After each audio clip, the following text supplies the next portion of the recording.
Wow. Well, it's important stuff. And you know, our team out here, well, they've all become stars, superstars actually. But we want to thank you very much. We've had a tremendous time and I think a great success. And we just concluded a very successful NATO summit here in Turkey. And I want to thank President Erdogan, who's really a great man. He's a great leader. He's a friend of mine, been a friend of mine for a long time. He's a strong person, a very strong personality, and that's why he runs such a successful and good country, and really a great, I would say, a great country. Militarily, he's very powerful. People leave him alone, but he's really done a fantastic job. And from the moment we got off the plane, you look at the airports were beautiful. They built a new terminal for our arrival. Everything was beautiful. And so I just want to thank President Erdogan, who's done a fantastic job in Turkey. And I also want to thank NATO Secretary General Mark Rutte.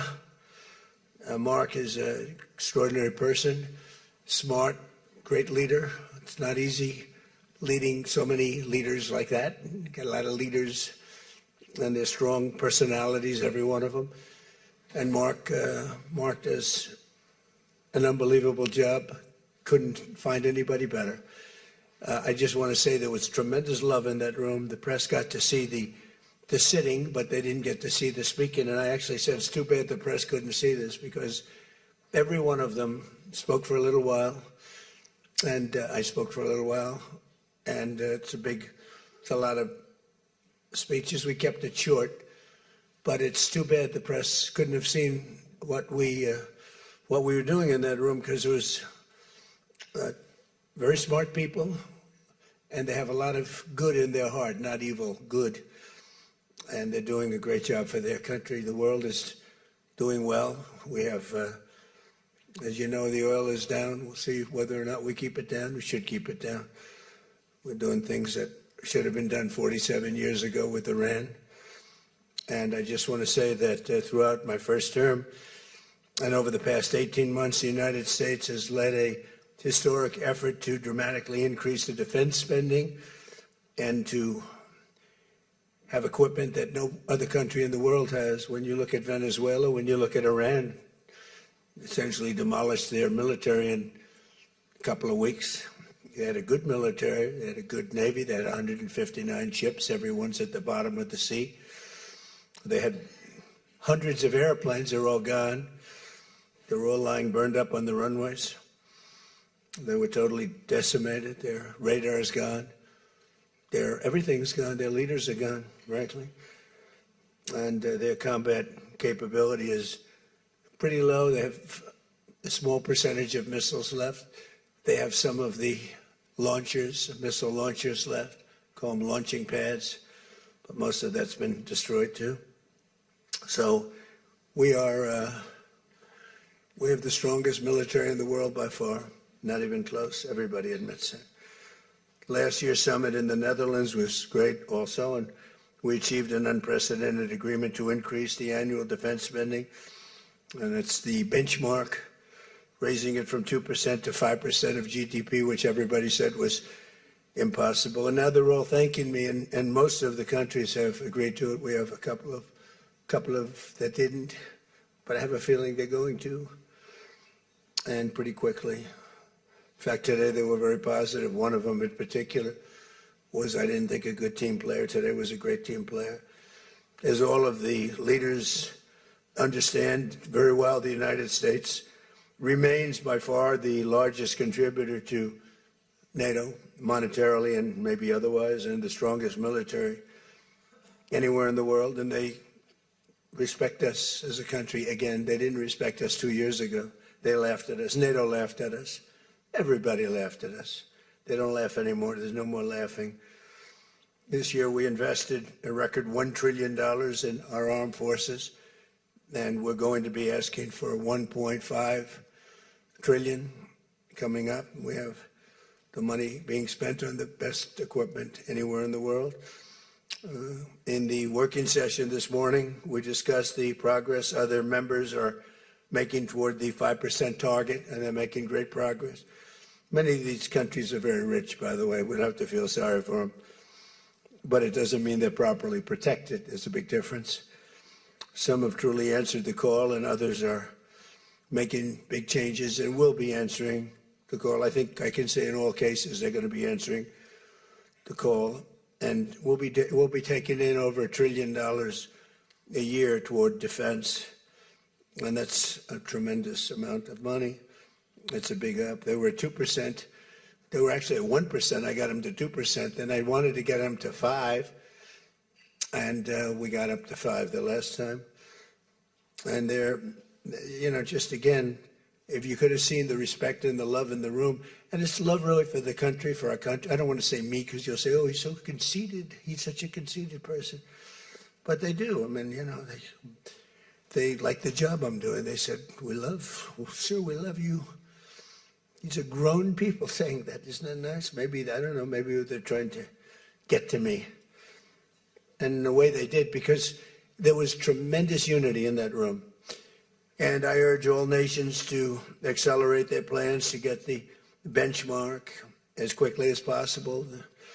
The benchmark is going to be that 5% number. That's the number it should have been for years. As a result of the commitment we achieved last year, defense spending of other NATO members surged by more than almost $150 billion in 2025, and much of that money is being spent on American-made equipment. They all want American-made equipment. We're pushing very hard to have the defense companies. They're great. We make the best equipment. The Patriots and the Tomahawks and everything we have is considered to be the best. Not by me. It's everybody wants it. I wish we made it faster because we could sell as much as we could make. And as you know, I had Lockheed and every one of the companies, all of the companies who are Raytheon as an example, Boeing. So many of those great companies are now building plants. They had big plants, but they were using them 24/7. I said, that's not the way to do it. You have to build more plants. You don't have to just go overtime. No tax on overtime. Remember that, please. No tax on overtime. Those people are happy. But they were doing literally 24 hours to get the Tomahawks done and the Patriots done and all of the other defensive and offensive equipment done. It's the most sought after equipment in the world. You saw that with Venezuela, where they had a lot of great equipment. It wasn't ours, and it didn't work.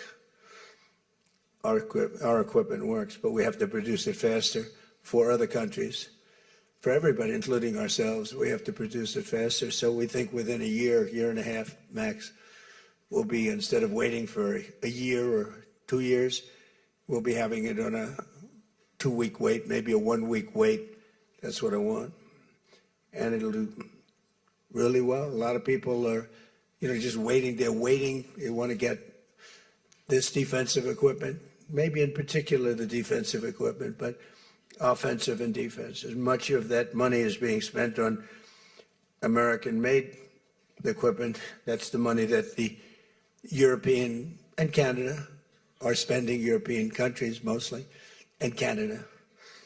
And they're spending that with the United States, largely. And it's American-made, made in the USA, as we say. Weapons, munitions, supporting thousands of American jobs. This will increase. We have the highest number of jobs. Right now, we have the most people working in the United States that we've ever had in the history of our country. We have the biggest investment ever made, $19.2 trillion. That's 6 times more than we've ever had. Think of it, 6 times. And what did that were tariffs. Without the tariffs, I think we would have done fine, like at about 2 or 3. The last administration had much less than $1 trillion invested for 4 years. We have $19.2 trillion invested in 1 year. We haven't gone into the extra almost a half a year, 1.5 years. Those numbers won't come out for a little while. So we have 19.2 trillion, not billion, not million, trillion with a T, invested in plants and equipment that's being built all over the country. Eli Lilly is building plants, big drug, Merck, all of them, the drug companies are building. The car companies are building like crazy. In fact, as you probably saw a big announcement yesterday, Toyota is leaving Mexico and they're going to build one of the biggest car manufacturing plants in the world in Texas. That's because of the tariffs, because we don't mind if you build in Mexico, but if you build in Mexico, you have to pay 25% tariff. If you build in Japan or if you build in any place, China is a much higher tariff. It's 100% tariff because we don't want to lose our jobs. We don't want to have our workers lose their jobs. We have the largest number of plants being built for the most money ever in the history of our country. Car plants, AI plants, and all other plants, pharmaceutical plants, chips. We're not giving anything. All we're saying is, if you don't start, we'll give them a year and a half to 2 years to build their plant. If they don't have that, they have to pay 100%, 200%, even 250%. If they make a chip or if they make a car, if they make pharmaceuticals. So the pharmaceutical companies are moving in at record levels. There's never been anything like what's happening. Let me put it a different way, put it here in a more broad fashion. There has never been anything like has happened with this country or any other country in the history of the world. There has never been growth. There's never been manufacturing plants being built. We have so many being built. And in the big ones, like AI, some of the AI, we let them build their own electric plants. We force them to build. We don't want, because the old grid that we have wouldn't be able to supply. They need, just as an industry, more energy than the entire country produces right now, when you think about it, which is incredible. So take all of the energy that the United States produces and that one industry, which is so big, so powerful, it needs more than that. In fact, some people say almost double. So this was my idea. I said, you can never service that. You can't reinvigorate the grid. You can make it better, but nothing like that. You wouldn't be able to build. And we're leading China in AI, well, in just about everything. But we're leading China in AI. Even in TikTok, I was watching somebody say, oh, the TikTok deal, it's so bad well, because they say the deal was incredible, but they think the word that gets out is bad, except the numbers just came out, and I'm #1 on TikTok, and all I do is talk about communism, right? So it's sort of good. I used it to get elected, too. But, you have to get your word out. But the numbers came out just a little while ago, and I was #1, some ridiculous number. I never heard of numbers like that, but #1. And all these entertainers are number 27, 29. It's crazy. I don't even understand myself. But that means that my word's getting out about how great our country is, how successful our country is, and how bad communism is, and how bad these lunatics are that are running for election that don't sound good, don't think good, and don't look good. I don't see any looker. I don't see anybody with the look. You need the look, I guess. You need something, but they don't have it. And I think they'll fade fast. And it's not social democrats. This is not a social, these are communists that are running. And they don't want God. They don't want successful things to happen for our country. They don't want to have a successful country. I think they're sort of crazy. As European nations rebuild their militaries, American equipment will be the largest beneficiary. The defense companies are going to be making most of that equipment. They want the American equipment because it works better. It's not a question of anything else. We make the best equipment in the world. And to that end, I provided other leaders with an update on the steps we're taking to rapidly scale up production in the United States. And they wanted to hear that because they don't really want to get it in 4 years, 5 years. They want to get it like in a week. And we'll actually be at a point like that in the not too distant future with the plants that are being built. The defense plants, it's incredible. Lockheed is building, I think, 5. Some of them are building 3, 4, or 5, and they're big ones. It's going to quadruple the output of we have with the munitions and the basic equipment itself, whether it's a Patriot or Tomahawk missile or any of the missiles that we make many missiles, different types, for different occasions. And just today at the summit, we announced $3 billion of new defense investments with U.S. companies. And Lockheed Martin will establish a world-class Patriot missile sustainment facility, a big deal in Europe. They're given a tremendous incentive by Europe to do that.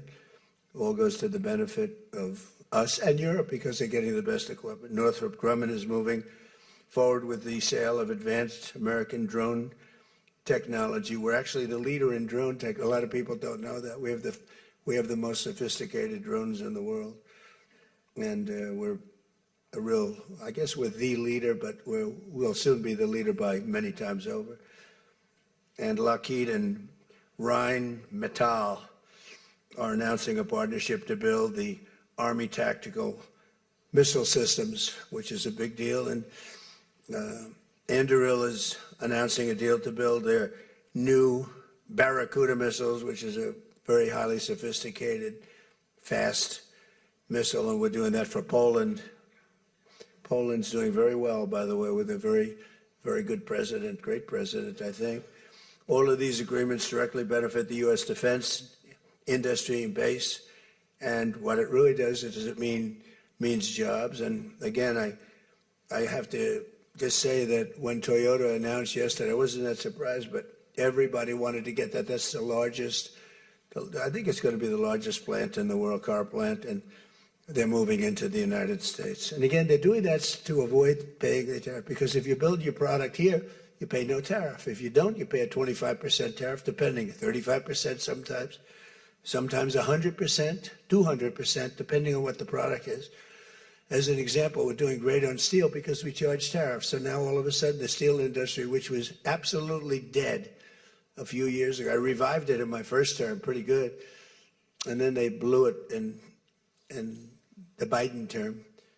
What a shame. They just blew it right out the window. They had no idea what they were doing. And I quickly revived it at the beginning of this term, year and a half. And the steel business is through the roof. We don't even make aluminum anymore. Now we're going to have the largest aluminum plant in the world being built in Oklahoma. I love Oklahoma. 77 out of 77 counties, 3 times. And it's great. It's a great state. They're going to be building the largest aluminum plant in the entire world in Oklahoma, starting very soon. Over the course of the past 2 days, I had a number of excellent discussions with other leaders at the summit and held productive bilateral meetings with essentially all of them. We had dinner last night, just about all of them were there. President Erdogan of Turkey, as well as President Zelensky, and he just came in, as you probably saw, had a little press conference, and also President al-Shara of Syria, who's doing an unbelievable job in unifying Syria. What a job he's doing. Syria was a mess with what happened with the previous government, you know that.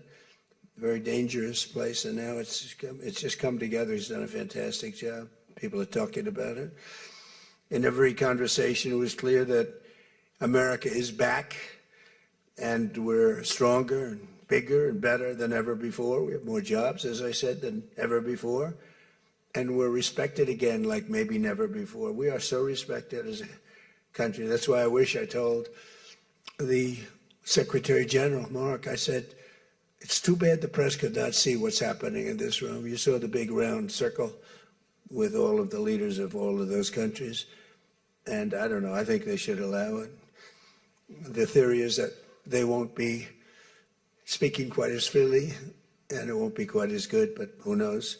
It was amazing, actually. The unity in that room was incredible. Really a love. It was sort of pretty wild. There was a love in that room that was great. So this was a tremendously successful summit.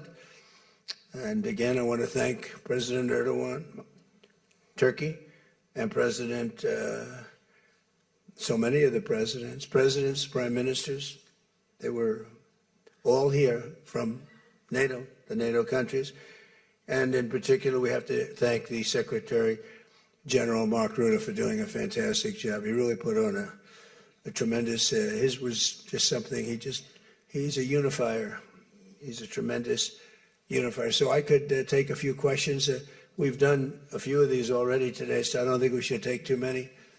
I don't think we should take, right? So we're going to keep it a little bit short, and I know a lot of you are going home. Some are going with me. So go ahead, please. Sir, yes. Yes. No. The gentleman right here. The very tall gentleman who's very insecure. He doesn't want to ask the question. He's a handsome guy, but he's very insecure. Go ahead. Do you want to shout it out? Give him a mic. How about giving him a mic? You shout it out. Mr. President, your operation in Venezuela has been lauded as a military success, and yet the Iran war seems to be a strategic dead end for you. Why are you apparently unable to end the Iran war? So I think we're doing just the opposite. The Iran war has been a tremendous military success.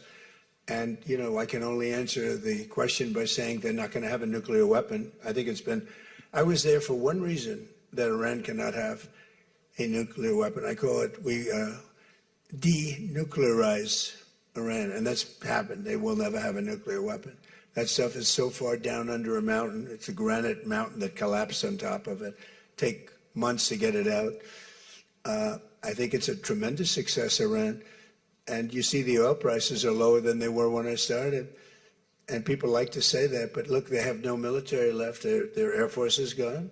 As I said, their ships are gone. 159 ships are gone. They're at the bottom of the sea. Their radar is gone. Everything's gone. So when you say not a success, it's a tremendous success. The fake news likes to say how well they're doing. They're doing terribly. They have 350% inflation. When the war started, they had like 6%, 5%. They want to make a deal, but they don't know how to make a deal, and then they go around shooting ships at night. I don't like that. You know, they're dealing with very fine people.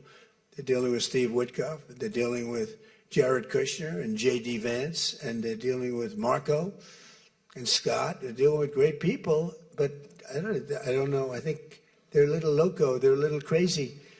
But they told us they'd like to go to the funeral of a person who was killed a lot of people.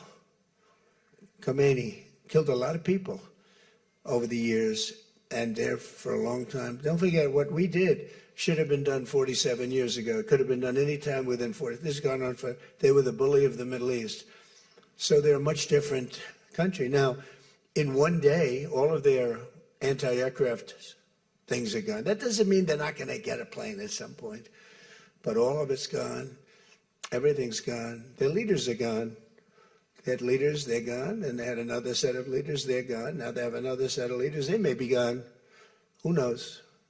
And you know what? I may be gone too, because I'm their number one target. It's out all over the place. I'm their number one, because they're scum. That's the way they act. And that's the way they've done it for 47 years. But I'm doing what's right for the country. I'm doing really what's right for the world. They have to be stopped. And they've killed thousands, hundreds of thousands of people. They killed 52,000 protesters over the last 3 months. So when you say we're not doing well, I think we're doing phenomenally well. Our military has been incredible.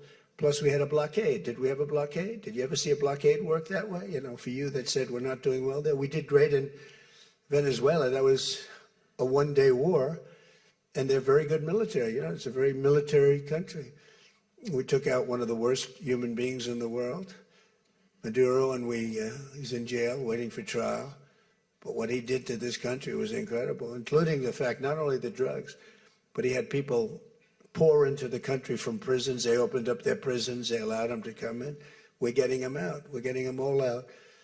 But we have, with the Biden open border policy, with Kamala as your borders are. Remember, she was the borders are, but she never called Border Patrol, never once, and she never went to the border. The border was a disaster. Now it's fixed. It's fixed where we have nobody, and I don't do these numbers. 0 people come in through our border, through our southern border. 0. And that's been announced now every month for the last 12 months, 0. We had millions of people come in, under 25 million people, I think more than that under Biden. And they weren't people that you want, and for the most part, they were drug dealers. They were escaped from, think of it, all the prisons, and I'm not just talking about from South America, I'm talking about from the Congo, I'm talking about from all over the world. The prisons were emptied out. They were emptied out into our country. but they had the worst murderers. We had people allowed in our country that should never, and they walked in through an open border policy. And all I'm saying is that you're lucky we won this election. Yeah, please. Go ahead. Go ahead. No, yes, go ahead. Thank you, Mr. President. Iris Tao. Who you with? NTD Why don't you Television. say your name and who you're with? It's always helpful. Thank you, Mr. President, for doing this. Iris Tao with NTD, with a sister media with the Epoch Times. Okay. On communism, you've been issuing a wake-up call to Americans at home about the dangers of communism. And now Yeah. you're speaking on the world stage. What's your message to people both living under communist and socialist regimes, but also people living under democracies like in Europe and America who might not have realized how close communism has come to home? Yeah, that's a great question, actually. But look, I want to get the word out because what's forming is communism in the country. And communism's easy to sell. I would be the greatest communist in history. I'd be right up there with Lenin. I'd be as good as anybody. You've got free rent for the rest of your life. What they don't say is that you'll be living in squalor in 12 months. You've got a free house. Would anybody like to have a free house? We'll take it away from somebody. We'll give it to you. You'll have murders all over the place. Communism's a disaster. It's been proven to be for thousands of years under different names, but same thing. It's very important. And, you know, it's funny. One of the reasons I do so well with Hispanic people, I set a record, Republicans. I get great numbers for the election, helped me get elected in a landslide, the Hispanics, because a lot of them came from countries that were essentially communist. You know, whether you call them radical socialists or communists is not that much, but there's a little difference. When they say social democrats, we're social democrats, it sounds so nice. It's not nice, it's a very dangerous term. So I do talk about it, and I talk about it on TikTok, and I talk about it everywhere. I talk about it here. And you're right, it has become international, but it's never worked, and it's not going to work. What is working is the United States. So think of it, we have more jobs than we've ever had. People are making more money than they've ever made. I'm talking about workers now. I'm talking about workers. They're making higher salaries than they've ever made before.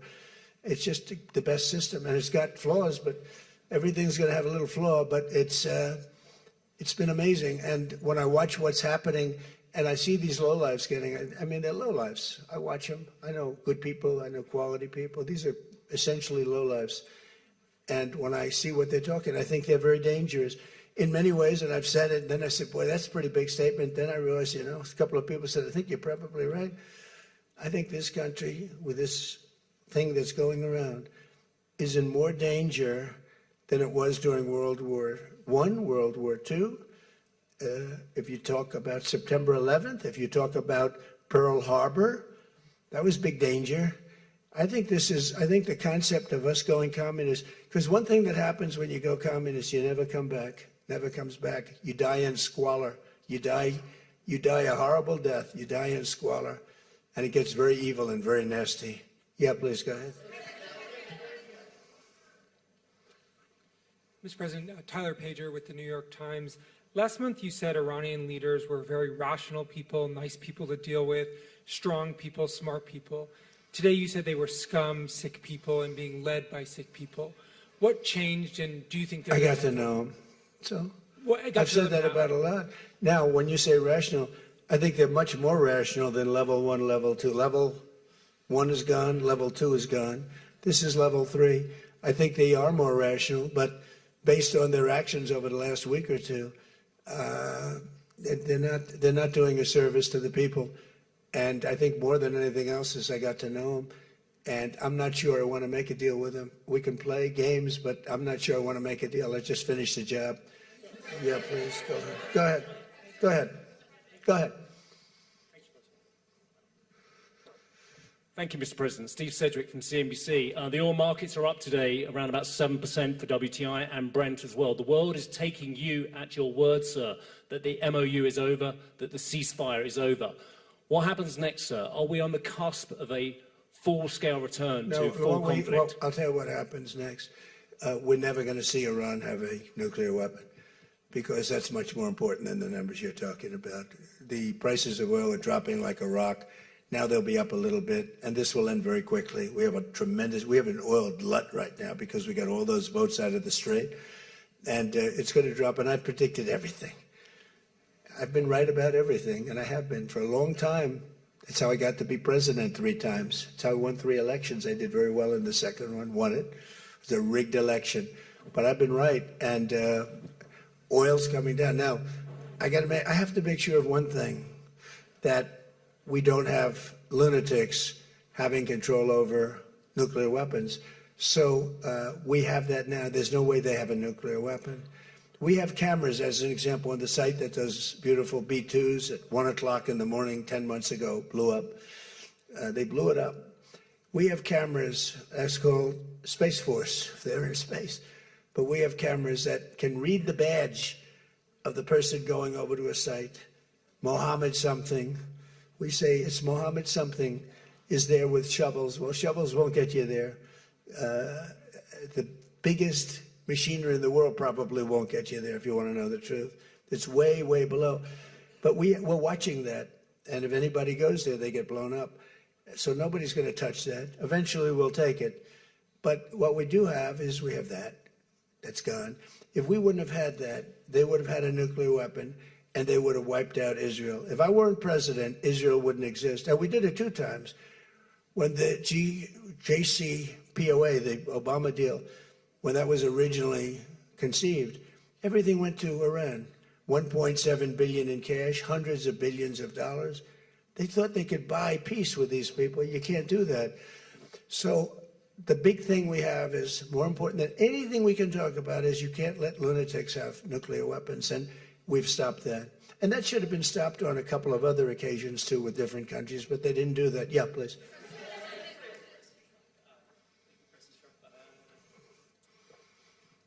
Stephen Nelson from the New York Post. I'd like you to address speculation that you're leaving Ankara not in the new Air Force One because of security concerns involving Iran. You've spoken today twice about them possibly assassinating you and possibly being successful. Did that concern have something to do with Well, I speak about it a lot because, you know, the life of a president is very dangerous. It's 5.2%. You know what a race car driver is? 1/10 of 1%. A bull rider, that looks pretty dangerous to me. It's 1/10 of 1%. No, it's 5.2% is you don't make it. You should have told me you're an excellent reporter. You should have told me that years ago. Maybe I wouldn't have run. It's a very dangerous profession. No, I'm #1 on the kill list for Iran. They're lovely people. I'm #1. So I don't know. I can't tell you that, but I don't really care because I'm doing my job and I'm doing it, I hope, better than anybody's ever done it because we have a country that's hot and really, really successful. But I mention it only because it's on the list. I mean, it came out. There was another list came out yesterday, and I'm #1 on. I like being #1 on TikTok better, but I'm #1 on the list for killing.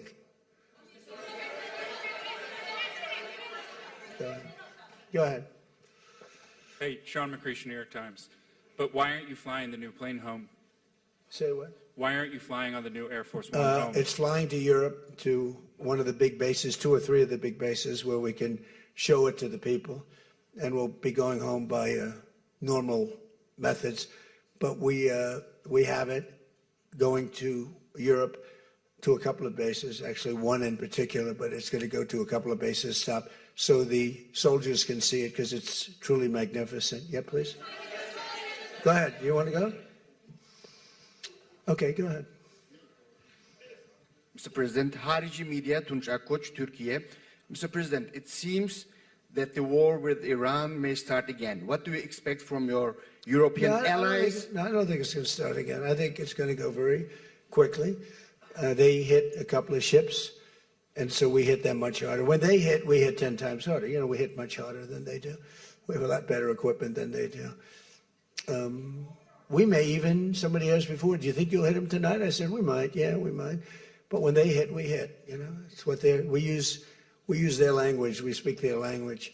No, I don't think so. I think anything that happens is going to be over very quickly, and we'll only make it safer, including for oil.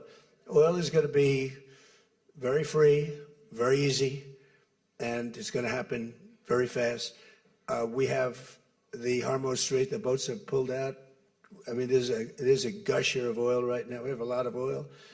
And no, anything that happens is going to happen very fast. We're not looking for long term. Okay, go ahead, Red. Mr. President, you said today, Ines de la Cuetara with MS Now, you said today that countries... You're with who? MS Now. MS Now. That's a failing network. Why would you want to work for them? MS Now. Can you imagine? They wanted to get away. They took the name NBC because they were embarrassed by it. Go ahead, let's go. When do you hear this question? You said today that countries like Spain, Italy, and the UK were not there for the U.S. and its war with Iran. Should those countries be attacked, will the U.S. be there for them? Well, I'll tell you what. Number one, Spain has been very bad, but, you know, Italy's been good, and almost all of the countries have been good. They just had a bad moment. They didn't help us. We didn't need their help, but if we would have wanted their help, I said, by the way, if I want help, Sir would rather remain on the sidelines, and I didn't like that answer. UK gave an answer that was sort of weirder than that. They went out. I said, would you like to help? They said, we do, but we want to wait till the war is over. This was not in the spirit of Winston Churchill. So, yeah, I mean, I'll tell you what, I can only say if there's one word that comes out of today, it's unification. I've never seen anything like it. Every one of those countries, they love us, they love each other. That was tremendous unification. It was a nice thing to say, and it was a very fair question, too. Yeah. Green? Yeah, you're wearing green, right? Thank you, Mr. President. Eda Turul from Haber Global TV, Turkey. Mr. President, after your meeting with President Erdogan, can you tell us whether you and President Erdogan reach an understanding on Turkey's return to the F-35 program and the future of U.S.-Turkey defense cooperation? And do you believe U.S.-Turkey relations are entering a new chapter right now?